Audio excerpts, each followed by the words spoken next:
मेरे पैसे दिलाए। मैं बहुत मजबूर हूँ, मेरा इनने बहुत ज़िंदगी झंड कर दी है। इतनी मजबूर हूँ सर मैं।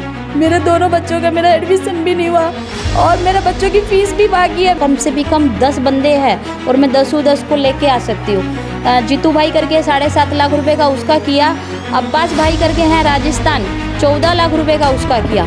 और नडोड़ा में किया।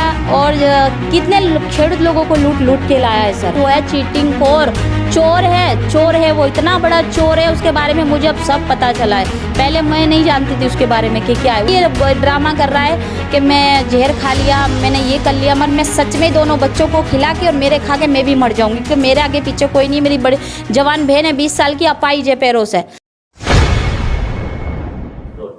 નમસ્કાર, હું છું જાવેદ સૈયદ. આપ જોઈ રહ્યા છો ન્યૂઝ ફોર ઇન્ડિયા.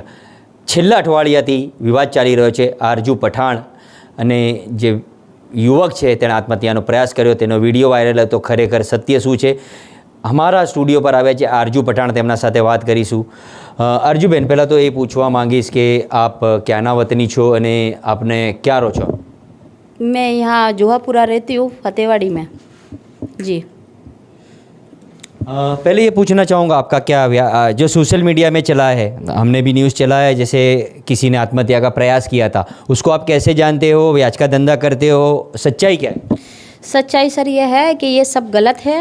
वो ऐसा कुछ हुआ नहीं है, बराबर। इन्होंने मेरे साथ में धंधा करने के लिए बोला था और धंधा करने के लिए सब मेरे से बताया गया कि तुम धंधा करो, ये प्याज आलू टमाटर का करना नहीं है, अपने फ्रूट के धंधे में पैसे डालने, बड़ा धंधा करना है अपने। मैंने बोला कोई बात नहीं, बड़ा करते हैं अपने ये। और मैं इनने मुझे तरबूज के बारे में बताया कुछ। मेरे को तरबूजों में तो कोई नॉलेज नहीं थी, क्योंकि मेरा तो सब्जी का काम है, बराबर। अब इस इंसान ने मेरे से 5 लाख रुपए लिए, मेरे से दिसंबर में 5 लाख रुपए लिए। बोले कि आरजू बहन, ये मैं 5 लाख लेता हूँ और तुम्हारे को इसमें मैं आधा नफ़ा दूंगा। मैंने बोला आधा नफ़ा से कि मैंने एक गाड़ी पे मुझे 20 से 25 हज़ार रुपये मिलते हैं, तो महीने में हम लोग दोनों 2-3 लाख रुपए कमा सकते हैं। मैं 2-3 लाख मुझे नहीं चाहिए, खाली आप मुझे 60,000 रुपया मेरा जो खर्चा है वो मुझे दे देना। गाड़ी में आपके नुकसान होए, फटे टूटे, उससे मेरा कोई लेना देना नहीं है।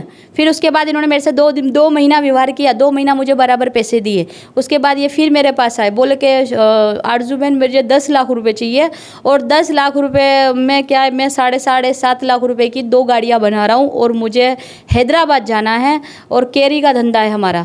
तो केरी में 2 गाड़ी बनाएंगे तो उसमें हम दोनों का आधा आधा प्रॉफिट होगा। 15 के 25 बनाएंगे, 25 के 45 बनाएंगे। मैंने कहा ना 45 बनाने ना 50 बनाने, उससे मेरा लेना देना नहीं है।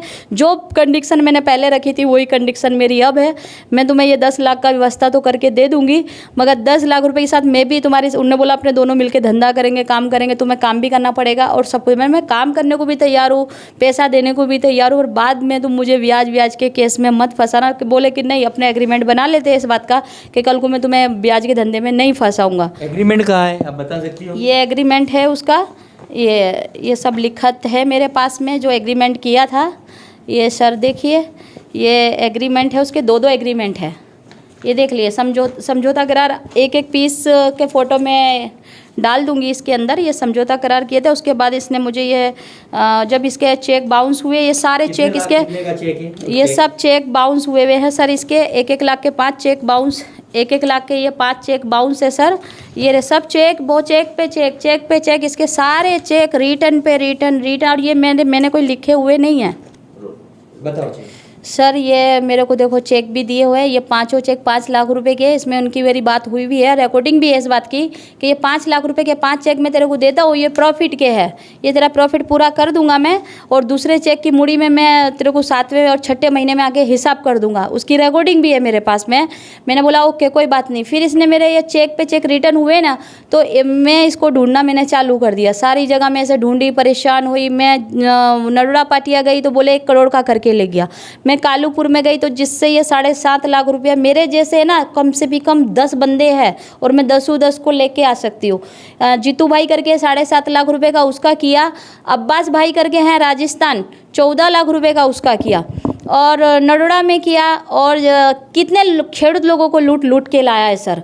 और ये सब मैंने सुन के मैं क्या घबरा गई, एकदम घबरा गई। मैं परेशान हो गई कि ये जब सबको लूट रहा है तो शायद ये पैसे मेरे पानी में गए। तो मेरे पैरों तले ज़मीन निकल गई। मैंने कहा मेरे पास तो कुछ भी नहीं है, मैं तो बहुत ही परेशान हूँ, मैं तो सड़क पे आ जाऊँगी, मर जाऊँगी। रोकना चाहूँगा, मैं आपको ये पूछना चाहूँगा, जो लोगों ने वीडियो देखे बात यहीं आ रही है कि ये ब्याज का मसला है। मैं आपसे टूक में ये पूछा, आपने सद्दाम को कितने पैसे दिए थे, ब्याज पे दिए थे और किस तरह के? नहीं नहीं नहीं नहीं, मैंने कोई ब्याज पे पैसे नहीं दिए हैं। ये सब पैसे की मेरे पास लिखा थे, एग्रीमेंट हुए हुए हैं, इनके चेक भी मेरे पास है। मैंने कोई ज़बरदस्ती चेक छीने नहीं है। जो ये ऐसा बोल रहे हैं कि मेरे से ज़बरदस्ती करके चेक छीने, ऐसा कुछ भी नहीं है, सब गलत हकवा है। मेरे को ये खुद सामने से चेक दिए है, उसमें जो लिखा थे कि उसमें भी चेक दिए, और जो इन्होंने मेरे बाउंस हुए तो वो भी दूसरे भी इन्होंने मुझे चेक दिए। अमाउंट इनके 10 लाख रुपया है सब मेरी। अभी तक कितने दिए? अभी तक इन्होंने मुझे 2 महीने के वो पैसे दिए, और जो ये वो वाले पैसे इसमें जोड़ रहे हैं दूसरे वाले, वो तो मैं इनके साथ खुद काम करने गई थी, तो उसके पैसे वो मैंने कमाए थे, तो वो पैसे मैंने लेते। जो ये दूसरे पैसे बता रहे हैं ना, वो पैसे से इनकी मैटर नहीं है। यही दूसरी गाड़ियाँ उठाने देंगे, क्योंकि वहाँ जो गाड़ी होती है ना तो पूरा माल खरीदना पड़ता है। इन्होंने बोला ये तुम्हारे 10 लाख तो मेरे पास रहेगा, तुम दूसरा माल खरीदो तो उसमें तुम्हारा प्रॉफिट होएगा। वो तुम्हारे जितने कमाने वो तुम्हारे। जो इन्होंने 20, 50, 10 वो सब मैंने खुद के पैसे से कमाए, उसका कोई मैटर नहीं है। ये 10 लाख की मैटर दूसरी है और वो मैटर दूसरी है। अच्छा, बस वेजलपुर पुलिस स्टेशन में आपने एप्लीकेशन की है, उसने एप्लीकेशन की है, वो मामला क्या है शॉर्ट में? वो मामला ये है, मैंने जब मुझे ये नहीं मिल रहा था और मेरे कहने पर भी नहीं आ रहा था, मैं इसको ज़्यादा ही गुस्सा हो रही थी और इसके पास भी बोल रही थी। मैंने ऐसा भी बोला कि मैं तेरे घर पे जाके तू भाग गया, तेरी बीबी छोड़ के चली गई, तूने सबको भगा दिया, तू ऐसा मत सोच मैं तो भी चली जाऊंगी, तो मैं तेरे घर पे ही रहूंगी, मेरे दोनों बच्चों को लेकर तेरे घर पे रहूंगी, तेरा घर का ताला तोड़ने जा रही हूँ। वो बात मैं टोकूंगा कि वो बात को लेकर एक ऑडियो में मैंने ही चलाया था। वो ऑडियो आपने उसको ऐसी धमकी दी थी, घर पर जाऊंगी, ताला तोड़। मेरी रोजी रोटी पैसा सब वो खा गया है, तो मैं मेरे बच्चों को क्या खिलाऊंगी? तो मैंने उसको ये धमकी दी कि उसने वो रिकॉर्डिंग नहीं दी आपको कि जो मेरी बच्चों के बारे में बात हो रही है कि मैं बच्चों को क्या खिलाऊंगी। अगर आप मेरे पैसे नहीं दोगे तो दोनों बच्चों की जिम्मेदारी आपको लेनी होगी, मुझे भी खिलाना होगा जब तक आप मेरे पैसे नहीं दोगे। ये बात मैंने पुलिस स्टेशन में भी की है, पठान सर के सामने ये बात रखी है, सबके सामने ये बात रखी। उसका वकील जो है उसके सामने भी मैंने ये बात रखी, उसके घर वालों के सामने रखी ये बात, उसकी वाइफ के सामने ये बात रखी। अगर आपका आदमी पैसे नहीं देगा तो मेरा पालन पोषण आपका आदमी करेगा। बोलो मंजूर है तो मैं ये पैसे नहीं मांगती। मैंने कोई की औरत को धमकी ऐसी नहीं दी है। मैंने ये बोला कि आपके आदमी ने मेरे से पैसे लिए, मैं अब आगे चला नहीं सकती कुछ भी, तो आपका आदमी मेरे को भी रखे और मेरे बच्चों का भी पालन पोषण करे और मेरा भी करे। मैंने कोई उसे उल्टी सीधी धमकी नहीं दी। वो जब ये घर छोड़ के भाग गया तो मैंने ये बोला उसको कि तुम बेशक भाग गए, मेरे ये कहने से मैं ताला तोड़ के अंदर जाके बैठ जाऊँगी, मेरे बच्चों ले जो तेरे घर में राशन पानी मैं वो खाऊंगी। जब कभी तो आएगा ना, तो इधर जब भी आएगा तो मेरे को राशन पानी डलवा। अच्छा, वो धमकी से उन्होंने ऐसा बोला कि आरजू खान ने जो धमकी दी थी वो धमकी के चलते उन्होंने आत्महत्या का प्रयास किया, ऐसी बात है? बिल्कुल सरासर गलत है। वो कोई उसे मरने का ऐसा कोई वो नहीं, मरना होता उसे पहले से मर जाता। उसकी जो ये सब नई नई बातें खुल रही है उसका लिया, उसके लिए वो है चीटिंग खोर, चोर है वो, इतना बड़ा चोर है। उसके बारे में मुझे अब सब पता चला है, पहले मैं नहीं जानती थी उसके बारे में कि क्या है। वो लोगों को ऐसे फ्रॉड बनाते हैं, अपना बंगला दिखा के, अपनी गाड़ी दिखा के, अपना प्रूफ दिखा के लोगों को ऐसा बेवकूफ़ बनाते कि लोग उसके जाल में फंस जाते हैं बुरी तरीके से। बड़े बड़े लालच देता है, मगर मैंने कोई लालच नहीं किया। मेरा जो हक का पैसा है, मेरा जो धंधे का पैसा है, मैं ये 10 लाख उसको दिया तो मैंने इतना पैसा लेने की ताकत रखी। ये पैसे तो वो 10 लाख मुझे दे दे तो भी मैं इतना कमा सकती हूँ। वो मुझे 140 देता है, मैं उसको 3 लाख रुपया महीना दूंगी। मुझे 10 लाख दे के दिखाए अगर उसमें हिम्मत हो तो। अच्छा, आखिरी एक सवाल ये पूछना, आप अब मतलब सोशल मीडिया पे काफ़ी वायरल हो चुका है ये मुद्दा जो लेकर, आप क्या आशा रखती हो, क्या मतलब आपकी मांग क्या है? मेरी मांग ये है कि सर वो मुझे बदनाम कर रहा है, या तो वो मेरे बिल्कुल शराफत से, जैसे प्यार से उसने पैसे मेरे से लिए, देखो मेरे पास अब इसके सिवा कोई रास्ता नहीं है। वो तो झूठी ड्रामा कर रहा है कि मैं जहर खा लिया, मैंने ये कर लिया, मगर मैं सच में दोनों बच्चों को खिला के और मेरे खा के मैं भी मर जाऊंगी, क्योंकि मेरे आगे पीछे कोई नहीं। मेरी बड़ी जवान बहन है 20 साल की, अपाहिज है पैरों से, और 2 मेरे बच्चे हैंगे और मैं हूँ। मेरे घर में कोई आगे पीछे नहीं है, हम चारों जने। ये तो झूठी अफवाह फैला रहा मरने फड़ने की, और मैं सच में ही मर जाऊंगी चारों को। मैं खुद इसके पीछे, ये 10 लाख नहीं देगा तो मेरा गुजारा सर कैसे होगा?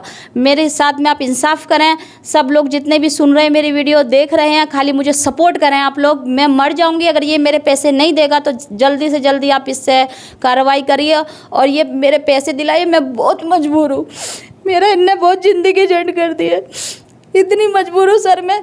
मेरे दोनों बच्चों का मेरा एडमिशन भी नहीं हुआ और मेरे बच्चों की फीस भी बाकी है। मैं इतनी मजबूर, इसको मैं कब से बता रही, पर ये इंसान सुनने के लिए ने सबके साथ चोर ने काम किया, तो ये मेरे साथ भी ऐसा ही कर रहा है। सर मैं बहुत ही मजबूर हूँ, आप मुझे सपोर्ट कीजिए प्लीज़ सर। ચોક્કસથી કે જે જોયું આરજુ ખાન સાથે વાત કરી તેમણે સ્પષ્ટપણે જણાવ્યું, ભાવુક થઈ ગયા હતા, રડી પડ્યા હતા અને તેને સ્પષ્ટપણે જણાવ્યું અને ન્યૂઝ ફોર ઇન્ડિયા પર એ અનુમતિ નથી આપતું કે આત્મહત્યા કરી લે. ચોક્કસથી બંને બેસીને સમાધાન કરી લે, બેન સાથે પોલીસ સ્ટેશનમાં જઈને વાતનો વતેસર ના બને અને વાતનો સમાધાન આવે.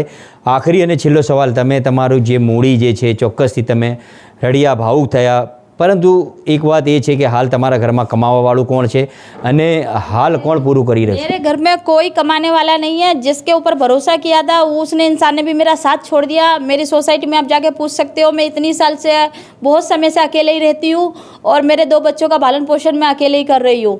मेरी छोटी बहन है, मैं उसका भी पालन पोषण अपने पास ही कर रही हूँ. मेरे को कोई कमाने वाला रास्ता ही नहीं है मेरे पास. मैं ना मेरे पास पैसा है, मेरे पास कुछ भी नहीं है. और मुझे इसने इतने कर्ज में डुबा दिया है कि मेरा 5 लाख तो चलो मेरा अपना था, मगर 5 लाख रुपए मैंने कैसे कैसे करके इसको दिए. मेरा सारा जेवर मेरे दूसरे से पैसे लेकर आई, भाई से पैसे लिए, इतने लोगों से इसने मुझे फंसवा दिया कि मैं बहुत ही परेशान हूँ, हद से ज़्यादा परेशान हूँ. તો આ હતા અરજુ ખાન, જેમણે સ્પષ્ટપણે જણાવ્યું કે જે સાદાબ જે છે તેમના સાથે વ્યાપાર કરતો હતો, બિઝનેસ કરતો, પણ ચોક્કસથી વ્યાજની ક્યાંય પણ વાત નથી હતી. એકબીજા પર પ્રત્યાક્ષેપો કરી રહ્યા છે. હવે જોવું રહ્યું કે આ જે મામલો છે હાલ પોલીસ મથકે પહોંચ્યો છે, શું ન્યાય મળશે.